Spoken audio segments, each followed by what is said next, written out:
ನಮಸ್ಕಾರ ಎಲ್ಲರಿಗೂ. ಎಲ್ಲರೂ ಹೇಗಿದ್ದೀರಾ? ಎಲ್ರಿಗೂ ನಮ್ಮ ಚಾನಲ್ಗೆ ಸ್ವಾಗತ.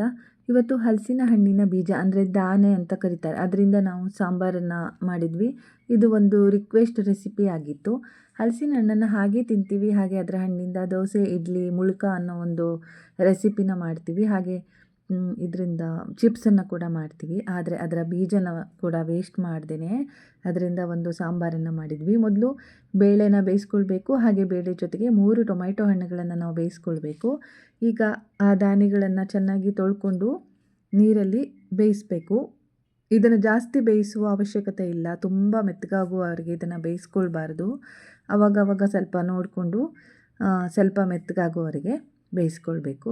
ಇದು ತುಂಬಾ ಚೆನ್ನಾಗಿರುತ್ತೆ, ಹೆಲ್ತಿಗೆ ಕೂಡ ಒಳ್ಳೆಯದು. ನೀವು ಕೂಡ ಒಮ್ಮೆ ಟ್ರೈ ಮಾಡಿ. ಹಾಗೆ ನಮ್ಮ ಚಾನಲ್ಲಿರೋ ಎಲ್ಲ ವೀಡಿಯೋಗಳನ್ನು ನೋಡಿ, ಲೈಕ್ ಮಾಡಿ, ಸಪೋರ್ಟ್ ಮಾಡಿ, ಶೇರ್ ಮಾಡಿ ಫ್ರೆಂಡ್ಸ್ ಮತ್ತು ಫ್ಯಾಮಿಲಿಗೆ. ಇವಾಗ ಬೆಂದಿರುವ ಟೊಮೆಟೊ ಹಣ್ಣುಗಳನ್ನಷ್ಟೇ ನಾವು ಆಚೆ ತೆಗಿಬೇಕು. ಹಲಸಿನ ಹಣ್ಣಂದರೆ ತುಂಬ ಹೊಟ್ಟೆ ತುಂಬ ತಿನ್ನುವಂತಹ ಹಣ್ಣದು.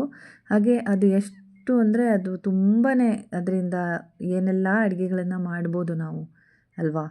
ತುಂಬಾ ಇಷ್ಟ ನನಗಂತೂ ಹಲಸಿನ ಹಣ್ಣಂದರೆ. ಇವಾಗ ಬೆಂದಿರೋ ಬೇಳೆನ ನಾವು ಆ ದಾನೆಗೆ ಸೇರಿಸಿ ಚೆನ್ನಾಗಿ ಕೈ ಆಡಬೇಕು. ಸ್ವಲ್ಪ ಹೊತ್ತು ಕೈ ಆಡಿದ ನಂತರ ನಾವು ಅದಕ್ಕೆ ಕಲ್ಲುಪ್ಪನ್ನು ಸೇರಿಸ್ಕೊಳ್ಬೇಕು. ಕಲ್ಲುಪ್ಪನ್ನು ಹಾಕಿ ಚೆನ್ನಾಗಿ ಕೈ ಆಡಬೇಕು. ಯಾವುದಾದ್ರೂ ಮನೇಲಿ ಹಲಸಿನ ಹಣ್ಣಿದ್ದರೆ ಅದನ್ನು ಹಣ್ಣನ್ನು ತಿಂದು ಆ ಹಲಸಿನ ಹಣ್ಣಿನ ಬೀಜವನ್ನು ನೀವು ಅದನ್ನು ಆಚೆ ಹಾಕ್ದೇ ಅಂದರೆ ಬಿಸಾಕ್ದೇ ಈ ಥರ ಸಾಂಬಾರನ್ನು ಮಾಡಿ ನೋಡಿ.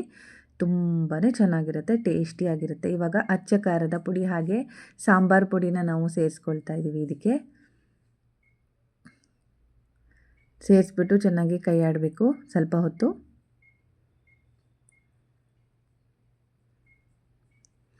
ಇವಾಗ ಮಿಕ್ಸಿ ಜಾರ್ಗೆ ಆ ಬೆಂದಿರುವ ಟೊಮೆಟೊ ಹಣ್ಣುಗಳನ್ನು ಹಾಕಿ, ಹಾಗೆಯೇ ಸ್ವಲ್ಪ ಹುಣಸೆ ಹಣ್ಣನ್ನು ಹಾಕಿ, ಸ್ವಲ್ಪ ಕಾಯಿ ಹಾಕಿ ರುಬ್ಕೊಂಡು ಬೆಂದಿರುವ ಪದಾರ್ಥಕ್ಕೆ ಹಾಕಬೇಕು. ಹಾಗೆ ಚೆನ್ನಾಗಿ ಕೈ ಆಡಬೇಕು.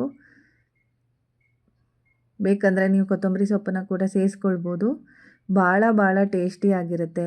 ಖಂಡಿತ ನೀವು ಒಮ್ಮೆ ಟ್ರೈ ಮಾಡಿ. ಹೇಗಿತ್ತು ಅನ್ನೋದನ್ನು ನಮಗೆ ಖಂಡಿತ ತಿಳಿಸಿ. ನೀವು ಹಾಗೆ ಹಲಸಿನ ಹಣ್ಣಿಂದ ಏನೆಲ್ಲ ರೆಸಿಪಿನ ಮಾಡ್ತೀರಿ ಅನ್ನೋದನ್ನು ನಮ್ಮ ಜೊತೆ ಶೇರ್ ಮಾಡ್ಕೊಳ್ಳಿ. ನಾವು ಕೂಡ ಅದನ್ನು ಟ್ರೈ ಮಾಡ್ತೀವಿ.